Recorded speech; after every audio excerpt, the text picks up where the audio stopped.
전도자 솔로몬은 5절, 8절에서 다시금 인생의 허물을 일으키는 것이 무엇인가를 이야기하고 있습니다. 그러면서 그 허물을 극복할 수 있는 비결을 다시금 제시하고 있습니다. 여기서 말하는 인생을 허무하게 하는 것이 무엇이겠습니까? 그것은 온 세상에 만연해 있는 불법, 불의한 일들입니다. 솔로몬은 왕으로서 지방의 관리들, 관원들의 불의한 일들을 아마 많이 목격한 것 같습니다. 8절을 보면은 전반절에 어떻게 이야기를 하고 있습니까? 너는 어느 지방에서든지 빈민을 학대하는 것과 정의와 공의를 짓밟는 것을 볼지라도 그것을 이상히 여기지 말라. 지방의 관원들이 해야 할 일이 무엇이겠습니까? 여기서 가난한 자, 이 가난한 자가 빈민인데 9절에 땅의 소산물 이 표현과 같이 관련시켜 볼 때에 가난한 농부들 이런 자들이 아니겠습니까?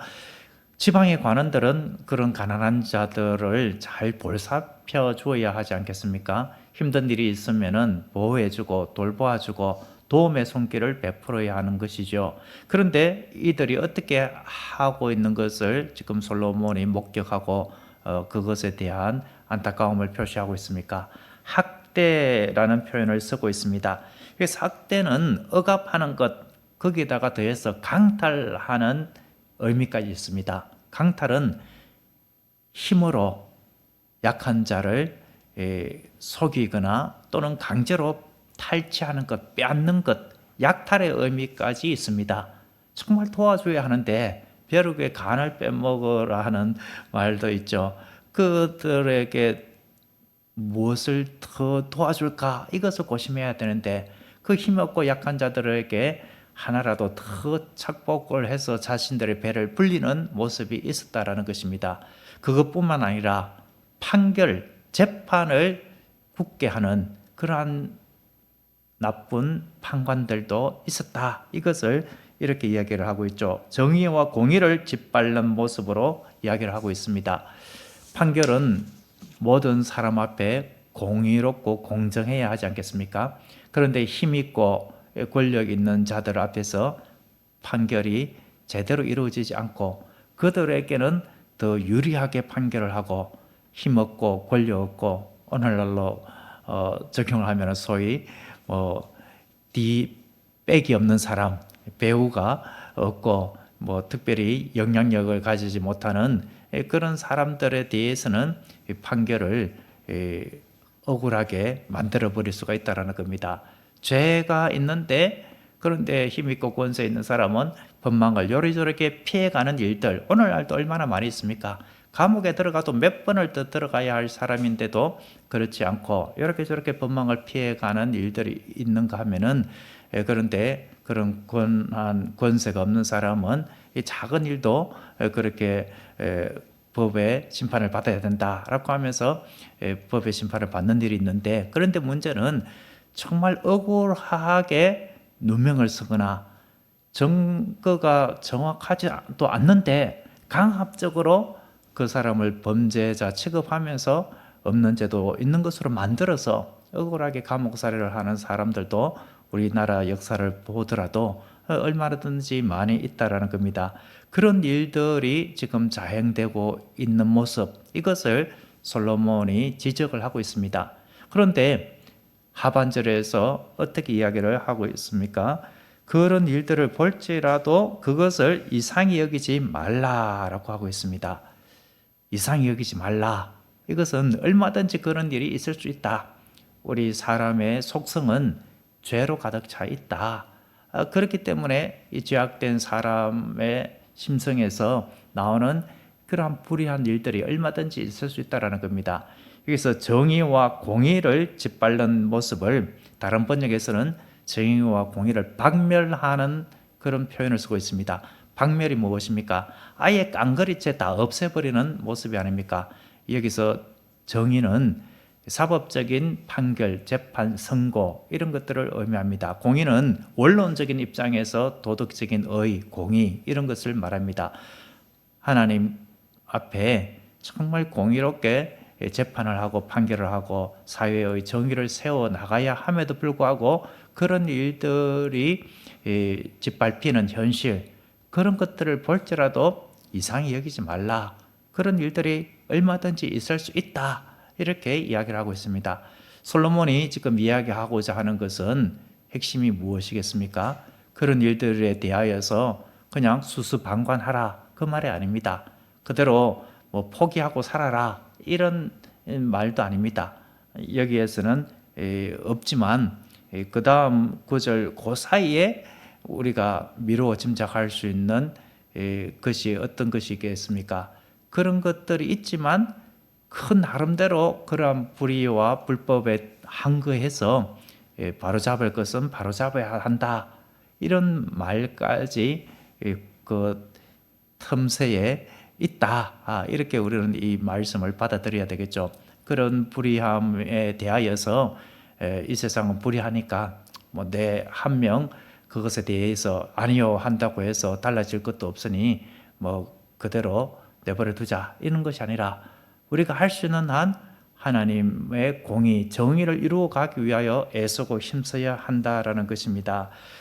인권 유린당하는 모습, 이 북한에도 얼마나 그런 일들이 많이 있습니까? 우리나라도 그런 일들이 있을 수가 있고, 그리고 재판을 굳게 하는 일들이 있고, 그리고 또 권력자가 제대로 권력을 행사하지 못하고 잘못하는 일들이 있을 수가 있습니다. 재판관도 재판을 바로 하지 못하는 일들이 있고, 그리고 나라에서 통치하고 이렇게 다스리는 분들, 또 법을 만드는 분들도 정말 하나님의 관점에서, 성경의 말씀의 관점에서 볼 때에 잘못하는 부분들이 있을 수 있습니다. 그런 것들에 대해서는 교회가, 또 우리 크리스찬들이 이것은 아니다, 이것을 소리를 내어야 합니다. 최근에 나라 지도자가 신년 기자회견에서 뭐 정교 분리 이런 것들을 곡해하는 표현을 쓴 것이 있죠. 일제가 선 그 차원에서 정교 분리를 이야기했습니다. 일제가 이야기한 것은 무엇입니까? 교회는 잠잠해라, 신사참배 뭐 이런 것 뭐 하는 것, 그런 것들에 대하여서 아니요, 그렇게 소리할 것이 아니다. 그저 그냥 따라하면 된다. 그런 차원에서 교회는 그저 묵묵히 잠잠해야 된다. 정교 분리, 이런 차원을 교회가 잠잠해야 한다. 사회의 문제에 대해서, 세상의 그러한 법에 대해서, 뭐 또 잘못된 것에 대해서든지 어떤 것에 대해서든지 교회는 그냥 잠잠히 있어야 된다. 참견하지 말라. 그런 차원에서 일제가 이야기를 했던 것이죠. 그런 차원에서 우리 지도자가 그런 말을 했습니다. 그것은 아니죠. 헤롯의 그 불의한 일에 대하여서 세례 요한이 어떻게 했습니까? 동생의 아내를 취하는 것이 옳지 않다. 그것을 담대하게 이야기한 것이 아닙니까? 불의한 일은 불의하다, 잘못된 것은 잘못되었다라고 하는 것은 간섭이 아니라 하나님께서 마땅히 하라고 하신 일입니다. 세상의 정의를 바로 세워가고 하나님의 공의를 바로 세워가는 일입니다. 그것은 뭐 정교분리 이런 차원이 아닙니다. 정교분리의 원뜻은 한 나라가 특정한 종교를 국교화한다든지, 또는 종교가 하는 일에 대하여 간섭하고 억압하고 제지해서는 안 된다, 그런 차원에서 정교분리라는 말이 이렇게 통용되는데, 그것을 곡해해서 오늘날 종교계에서는 나라에 사는 일에 이러쿵저러쿵 하지 말라, 이런 잘못된 이야기를 할 때에 교회는 어떻게 해야 되겠습니까? 그것은 아니다라고 당연히 이야기를 해야 되는 것이 아닙니까? 이 작금의 현실을 보면은 참으로 마음이 무겁습니다. 제가 지난주에 서울에 공부를 하러 갔다가 교수님이 하시는 말씀이 마음에 걸리는 부분이 있어요. 저도 우려가 되는 부분이 있는데, 무엇이냐면은 독소조항에 있는 포괄적 차별금지법, 이런 것들이 서구 유럽에 거의 다 통과가 되었지 않습니까? 반성경적인 것, 하나님의 말씀을 반하는 내용들, 하나님의 말씀은 분명히 남성, 여성만 이렇게 인정을 하는데 남성, 여성 외에 또 다른 수십 가지의 성적 정체성을 다 인정하고 그리고 남자, 여자와의 결혼만 성경은 인정하는데 남자와 남자끼리 결혼하고 여자와 여자끼리 결혼하고 사랑을 하고 또 정말 입에 담기도 힘든 그런 지저분한 성적 타락까지 정상적인 것처럼 인정하게 하는 것, 그렇게 하는 것에 대하여서 잘못이다라고 말하면 처벌하고 그리고 수천만 원 벌금 매기고 이런 것들이 서구 유럽에 다 법으로 다 통과가 된 것이 아닙니까? 그렇게 해서 교회가 이단이라고 말하면은 걸려 들어가고 처벌받아야 되고 수천만 원 내야 되고 시정하라라고 할 때 우리는 그렇게 할 수 없다라고 말하면서 인터넷으로 제가 계속 예수 그리스도 외에는 구원자가 없습니다. 신천지 통일교 이런 이단에 속지 마십시오. 이렇게 이야기를 하면은 신천지 통일교 그런 사람들이 저 홍 목사한테 차별당했다, 괴롭힘 당했다, 이렇게 하면은 제가 처벌을 받는 이런 일들, 이런 것들이 서구 유럽에 있고 자녀가 남자와 여자로 이렇게 정상적으로 잘 커가고 있는데 너는 남자지만 여자의 정체성을 가질 수도 있다.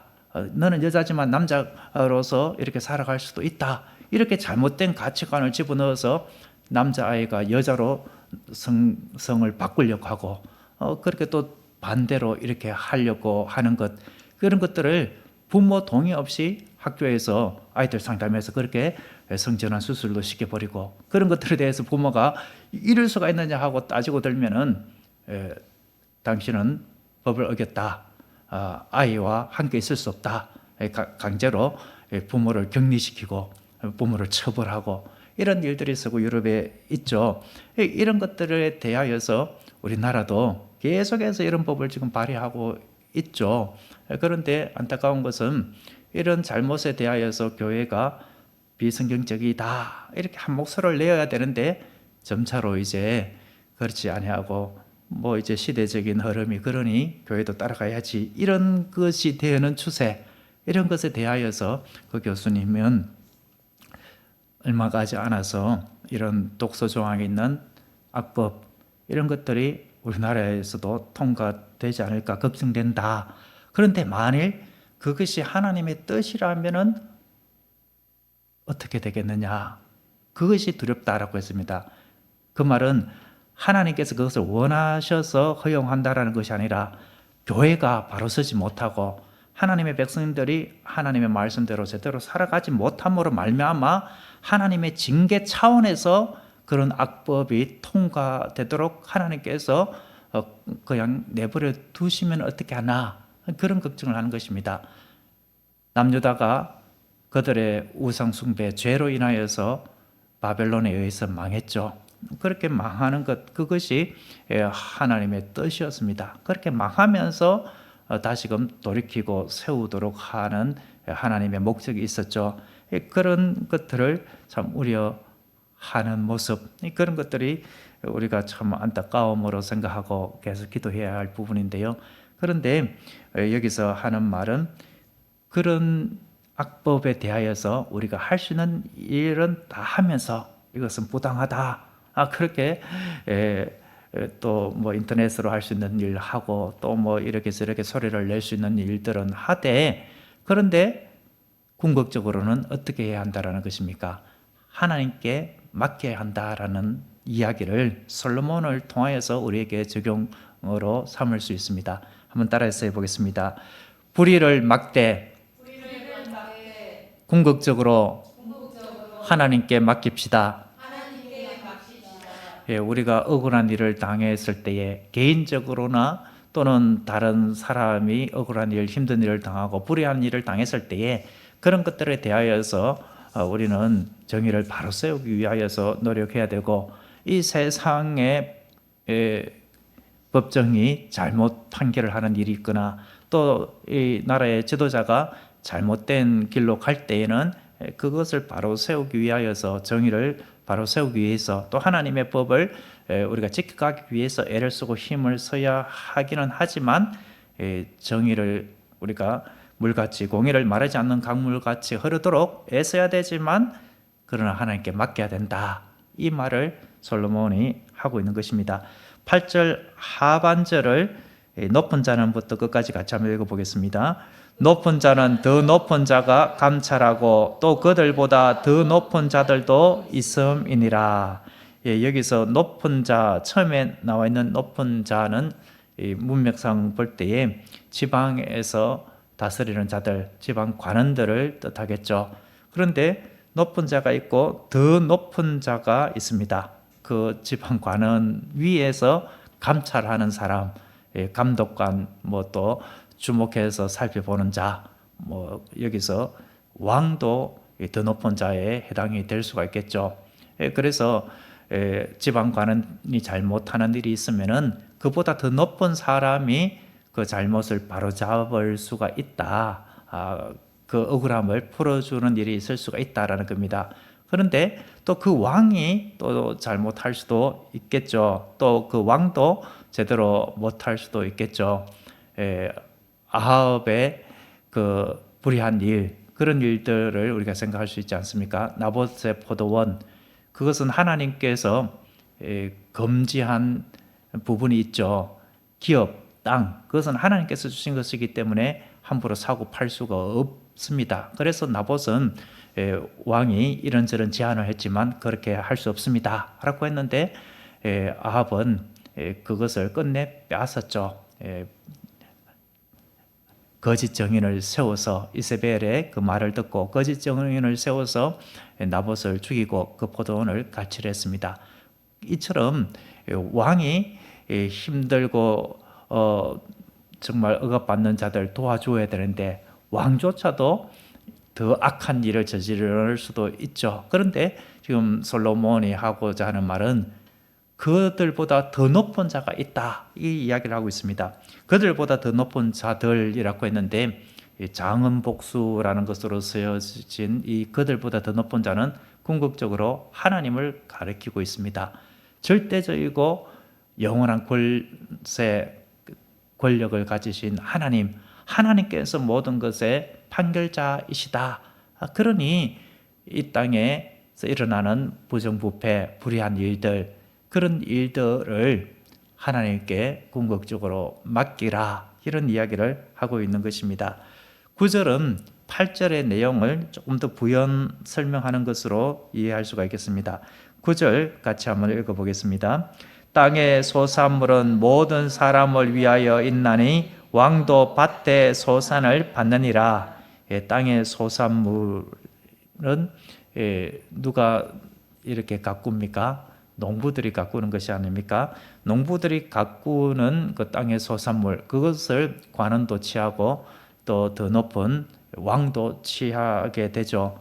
그런데 그 농작물을 관리하고 거두는 농부를 그렇게 학대했어야 되겠느냐? 그렇게 불의한 가운데에 판결을 굳게 했어야 되겠는가? 그렇게 해서는 안 된다, 이런 차원의 말이기도 하고, 왕이든지 그 관원이든지 모두 다 하나님의 주권, 하나님이 정한 질서 가운데에 있는 자들이다.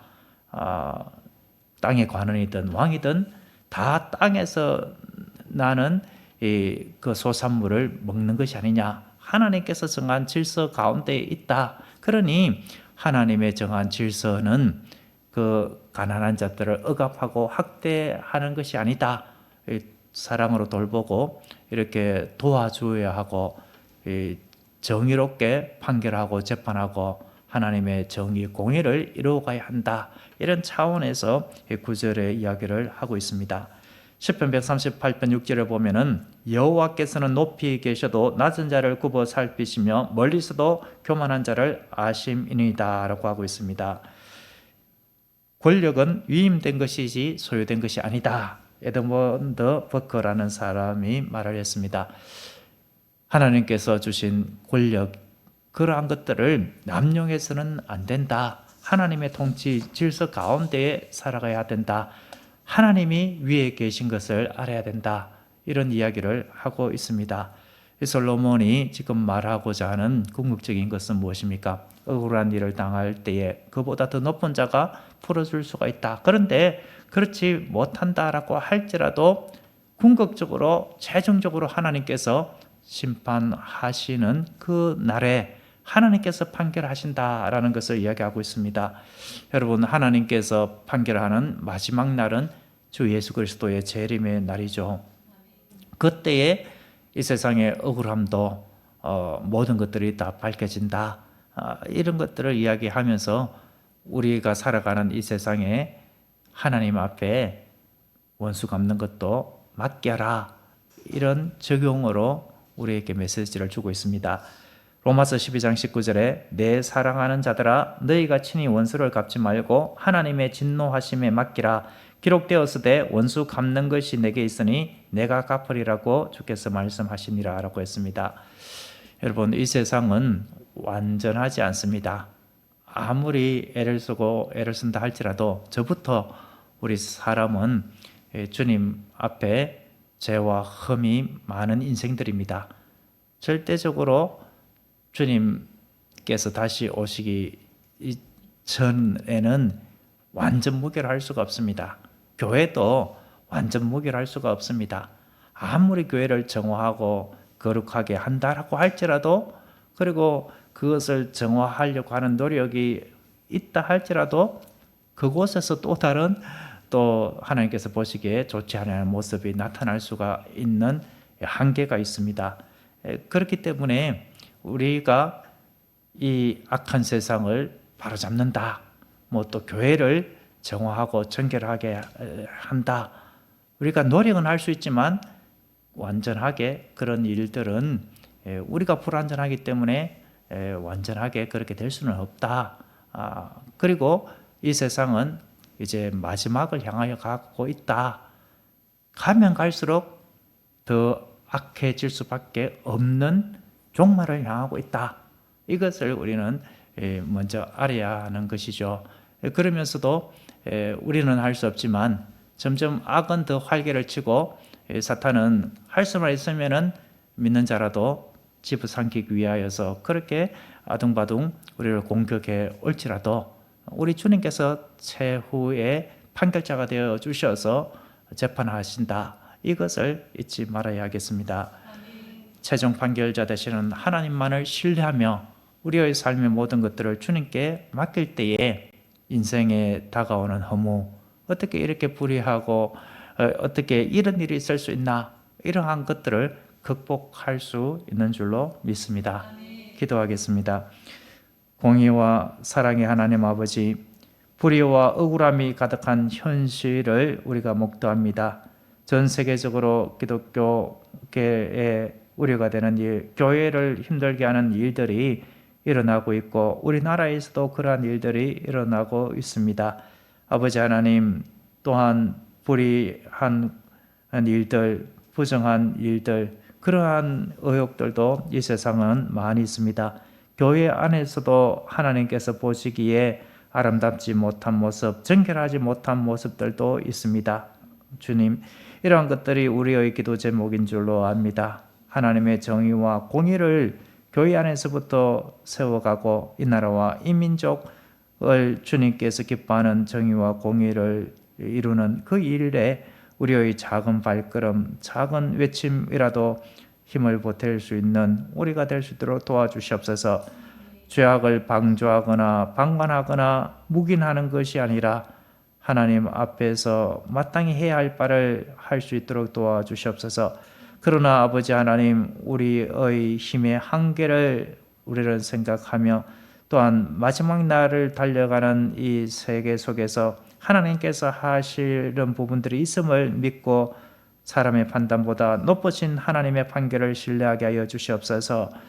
때로는 우리가 이 세상의 불의한 일들을 바라보면서 분노하거나 원망하면서 판단자가 되어버릴 수도 있음을 생각하면서 우리는 판단자가 아니라 주님 앞에 맡기는 그러한 도구가 될 수 있도록 도와주시옵소서. 모든 것을 감찰하시는 주님 앞에 우리의 사정을 아뢰며 단지 우리가 해야 할 일은 오직 하나님만을 경외하며 살아가는 삶임을 알게 하옵소서. 왕도 밭의 소산으로 살아가듯이 우리 모두가 하나님의 질서 아래 있음을 잊지 않게 하여 주시옵소서. 마침내 최종 판결자가 되시는 하나님을 끝까지 신뢰하며 살아가게 하옵소서. 마지막 날 다시 오실 주 예수 그리스도를 소망 가운데 바라보며 살아가게 하옵소서. 이 나라를 주님께서 굽어 살펴 주시옵소서. 교회를 주여 굽어 살펴 주시옵소서. 하나님의 백성들을 주님께서 불쌍히 여겨 주시고 이 험한 세상 살아갈 때에 믿음 잃지 않게 하여 주시옵소서.